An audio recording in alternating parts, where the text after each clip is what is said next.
Olá, aqui é o maestro Gustavo Petri. Bem-vindos a um novo episódio da série Orquestra por Dentro. Hoje falaremos dos metais. Nos episódios anteriores, nós falamos da família das cordas e de uma parte da família dos sopros, as madeiras. Hoje falaremos de um outro grupo dessa família dos sopros, que é a família dos metais. Quem assistiu o vídeo das madeiras lembra que eu falei que a divisão entre madeiras e metais não é exatamente o material que eles são feitos, como o nome diz, madeiras e metais, mas sim o processo que o som é produzido em cada uma dessas famílias. Nas madeiras nós vimos que o tubo do ar ele é perfurado e através das mãos, com fechamentos e aberturas e algumas chaves, a gente modifica o tamanho do tubo e cria alguns processos que modificam a onda sonora, produzindo as diferentes notas. Com os metais, a produção dessas notas é diferente. Durante esse nosso episódio, vamos compreender como é que é produzido o som nesses instrumentos, como são as notas diferentes que são produzidas. Na família dos metais, o som é produzido também pelo lábio dos músicos. Mas em vez de soprar num buraco como na flauta, ou fazer vibrar palhetas como no oboé, clarinete e fagote, eles fazem a vibração com o próprio lábio, como se os lábios se transformassem em palhetas e vibrassem. Nesse mesmo vídeo, mais à frente, um dos nossos músicos vai mostrar para vocês esse processo. Como eu falei já, o tubo dos metais, onde passa esse som, não é perfurado. Se ele não é perfurado, como é que a gente vai conseguir trocar de nota, fazer as diferentes notas? Os instrumentos de metais se aproveitam de uma propriedade da onda sonora, de uma característica, que ela, quanto menor ela é, mais agudo é o som. Lembra do experimento das taças que eu fiz com vocês no episódio das madeiras? Então, quanto menor a onda, mais agudo é a nota. Num tubo de um comprimento definido, a nota é aquela cuja onda tem aquele comprimento. Se você sopra um pouco mais forte, faz um pouco mais de pressão, esse tubo se comporta como se estivesse dividido em dois. Então, em vez da onda ser o comprimento todo do tubo, ela funciona como se tivessem duas ondas pela metade. Ou seja, faz uma nota aguda, mais aguda. No caso, é a mesma nota numa outra oitava, quando divide em dois. Se você faz mais pressão, se você cria mais tensão, ela vai dividindo em duas, em três, em quatro, etc., e vão mudando as notas, elas vão ficando mais agudas e proporcionais. É isso que a gente chama de série harmônica. No começo, as notas que são feitas, elas são bastante distantes. Mas quanto mais agudo vai chegando, quanto mais pressão vai se fazendo, as notas vão ficando mais próximas. Então, é o jeito que se encontrou, na época, de tocarem grande parte das notas musicais. Aquele registro mais agudo chega a tocar notas muito próximas, que a gente consegue fazer quase uma escala. Isso foi perturbando, de certa maneira, os instrumentistas e os compositores, e foram se pensando maneiras de se contornar essa situação e de se melhorar o instrumento. Para vocês entenderem um pouco como isso foi resolvido com o tempo, eu vou contar um pouco da história desses instrumentos. Nesse processo vão aparecer técnicas, ideias que transformaram os instrumentos nos instrumentos completamente musicais que podem tocar qualquer nota, que são os instrumentos de hoje. A história desses instrumentos é bem antiga. Não se sabe quando foi a primeira vez que o homem descobriu que se pegasse um chifre de um animal, deixasse ele oco e soprasse, sairia um som. Existem relatos muito antigos disso. Mas a primeira vez que a gente tem um uso mais definido, né, já na Grécia Antiga, se usava para uma festividade, para abrir um evento esportivo, para o mesmo atividades militares. E se usavam esses instrumentos para se organizar. Era uma nota forte, um som que era penetrante e que se usava muito para eventos. Um dos instrumentos que a gente tem registro na Grécia Antiga é um instrumento chamado salpins, que também tinha uma forma cônica, que era soprado bem forte com sons e era utilizado em eventos importantes. Já em Roma, né, no Império Romano, foram criados vários instrumentos desse tipo. Tinha uma espécie de uma tuba, tinha o cornu, que era de origem animal, né? Cornu é chifre em latim, e um instrumento muito especial que era usado em lutas de gladiadores ou em eventos militares, que era a butina. A butina era uma espécie de um instrumento circular que o músico colocava no corpo e soprava, e tinha um som muito forte, muito imponente. A título de curiosidade, um compositor do século XX, virado do século XIX para o século XX, o Ottorino Respighi, fez uma obra magnífica para a orquestra chamada Festas Romanas, e no primeiro episódio, no primeiro movimento dessa música, ele utilizou 3 butinas. 3 butine seria o plural em italiano. Só que nem sempre a gente tem essas butinas, né? E a gente usa um trompete mesmo fazendo. E uma outra curiosidade, a gente usa em português a palavra buzina, né? Buzina do carro, buzina de sinal, que é uma alteração desse nome. A butina romana virou a nossa buzina. Mas foi no século XV, na Renascença, que esses instrumentos começaram a se modificar e se aproximar daqueles que a gente conhece hoje. Um instrumento menor, de som mais agudo, que era parecido com um trompete, que hoje a gente chama de trompete em S, era muito utilizado na Idade Média, também para eventos, para apresentações, né, para eventos importantes.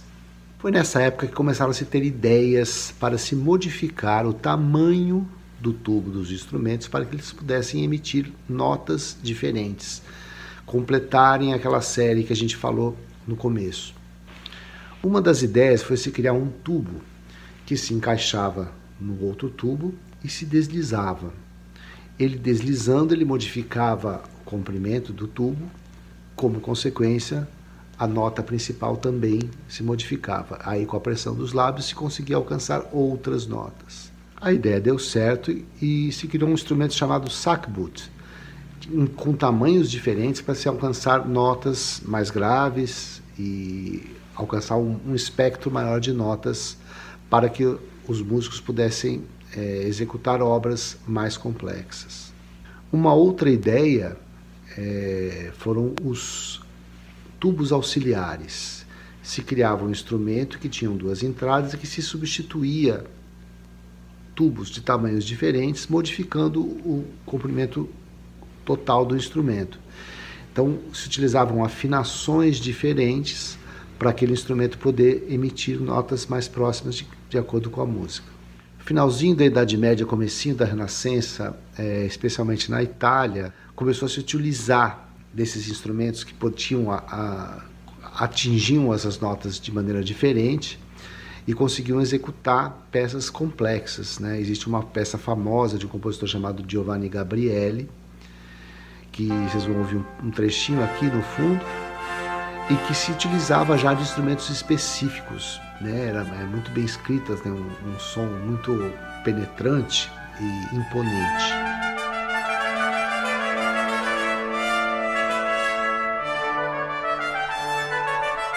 A ideia da vara, né, do instrumento de tubo deslizante, e mesmo essa outra dos tubos auxiliares, ajudou muito no desenvolvimento dos instrumentos, mas ainda assim incomodava um pouco, especialmente nos instrumentos pequenos, o trompete, que era muito apertado para fazer utilizar essa vara.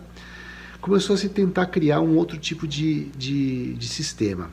Foi quando no século XIX, um trompista alemão teve uma ideia de se criar um mecanismo que você acionando ele acessava um outro tubo durante a execução. Esse esqueminha que vocês estão vendo na tela mostra para vocês o que esse mecanismo fazia. Então, quando você acionava o mecanismo, ele girava e o ar passava por um tubo diferente.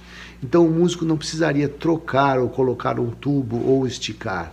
Ele simplesmente acionava essa válvula e essa válvula dirigia o ar para outro tubo, modificando instantaneamente o tamanho do tubo, por consequência, ampliando a capacidade do instrumento de tocar notas diferentes. Um pouco depois, um construtor de instrumentos francês teve uma ideia que facilitou a agilidade desse acionamento da válvula. Essa válvula que a gente conheceu primeiro era uma válvula rotatória, e ele criou um tipo de válvula a pistão, que você aperta com o dedo e ele faz também uma coisa parecida, ele direciona o ar para um tubo diferente. Isso facilitava a agilidade dos instrumentos, especialmente os instrumentos mais agudos. E no próprio século XIX, essas duas ideias, a ideia da válvula rotatória e da válvula de pistão, foi se desenvolvendo, foram se criando, adicionando válvulas e tubos, e com isso os instrumentos conseguiram chegar na capacidade de tocar todas as notas da escala. Isso entusiasmou os compositores, entusiasmou os instrumentistas, e os instrumentos de metal passaram a ser muito utilizados na orquestra.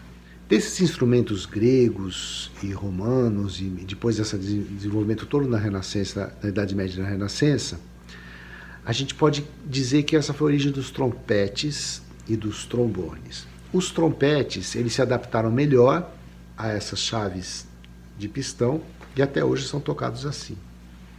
Os trombones, eles não sentiram tanta necessidade de passar para pistão, continuam sendo tocados com vara. A maioria dos trombones que se tocam em orquestra são os trombones de vara. Existem trombones que também utilizam de pistão, mas é utilizado mais em música popular, especialmente no jazz. Mas além dos trompetes e trombones, tem um instrumento importantíssimo na orquestra, que são as trompas. E elas têm uma origem um pouquinho diferente, porque a história do chifre, né, do instrumento tocado no chifre, era muito utilizado em caça, porque era um som que penetrava, né, era uma maneira dos caçadores se reconhecerem na floresta, né, eles sabiam o som da trompa, era um som que, de certa maneira, os animais podiam confundir com um som natural, que não era o som dos homens. Mas também era utilizado na saída da caça, que era sempre um evento, ou na chegada, ou tinham códigos que eles tocavam para dizer, ó, essa turminha aqui está voltando, vocês continuam aqui, ou nós vamos para frente. Tinham vários códigos que se tocavam com essas trompas, que se desenvolveram também e se transformaram nas trompas de caça. Essas trompas de caça, elas começaram a ser utilizadas nas óperas para se desenhar, para se descrever uma cena de caça. Com o tempo, elas se desenvolveram e passaram a ser utilizadas também na música de concerto. E elas se aproveitaram também do desenvolvimento das válvulas. As trompas, hoje em dia, elas se utilizam bastante daquelas válvulas rotatórias, daquelas primeiras que foram inventadas, né? É uma válvula que gira e ela aciona tubos auxiliares. O século XIX foi muito importante para o desenvolvimento dos metais. Muitos instrumentos foram criados, esses instrumentos foram se desenvolvendo. Hoje em dia nós temos uma variedade enorme de instrumentos de metal, muitos deles usados na orquestra, muitos usados em bandas sinfônicas, muitos usados em bandas militares. Hoje em dia existe uma gama enorme de instrumentos dessa família, todos com essa mesma origem, utilizando o bocal, o tubo não é perfurado, mas se usa válvulas ou varas para se mudar o comprimento, e se atingirem todas as notas. E tem instrumentos muito graves até instrumentos muito agudos. Seguindo com o nosso projeto de mostrar aquele trecho da Nona de Beethoven, tocado por vários grupos da nossa orquestra, nós já ouvimos as cordas, ouvimos as madeiras. Hoje vamos ouvir os metais. Mas antes disso, eu vou convidar o nosso trompista Edinho Tavares para falar um pouquinho da trompa. E com isso, mostrar para vocês muitas das coisas que eu falei para vocês nesse vídeo. Olá pessoal, meu nome é Éder Tavares, eu sou trompista da Orquestra Sinfônica Municipal de Santos. Estou aqui hoje para falar um pouco do meu instrumento, a trompa. A trompa é um instrumento de sopro da família dos metais. O som da trompa é fabricado primeiro pelo músico, depois ele passa para o instrumento. Como acontece isso? Nós juntamos os nossos dois lábios e assopramos entre eles, criando esse som. Depois a gente passa para essa pecinha aqui, ó, que é o bocal. Juntando o bocal ao instrumento, a gente tem o som da trompa.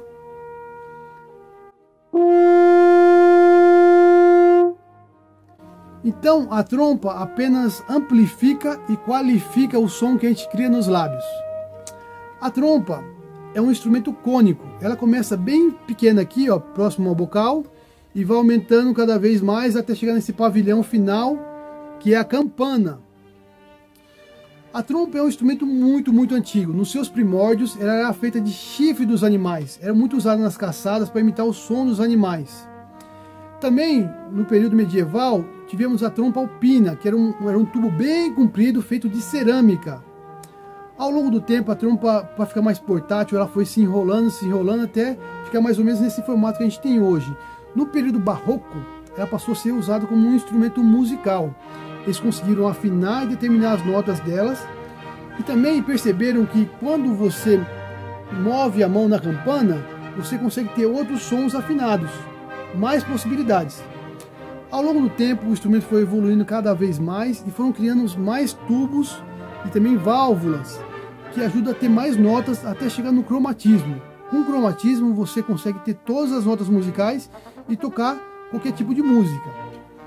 A trompa foi muito usada por grandes compositores desde o período barroco, que ela tomou parte dos grupos musicais, passando pelo período clássico, romântico, até a música moderna de hoje.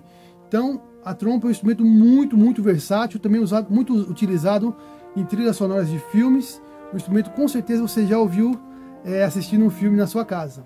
Essa é a trompa. Muito obrigado. E agora vamos ouvir com as nossas trompas aquele trecho da Nona Sinfonia de Beethoven.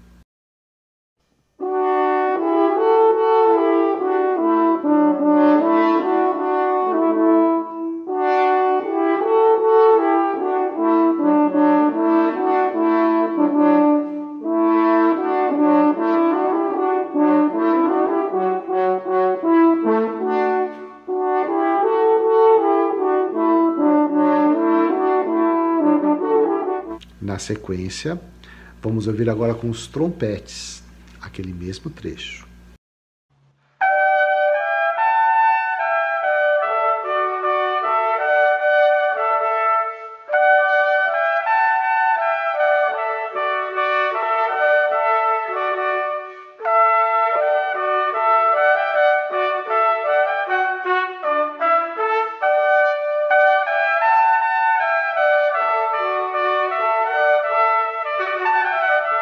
E agora vamos ouvir os trompetes junto com as trompas, os metais que Beethoven escolheu para esse trecho da sinfonia.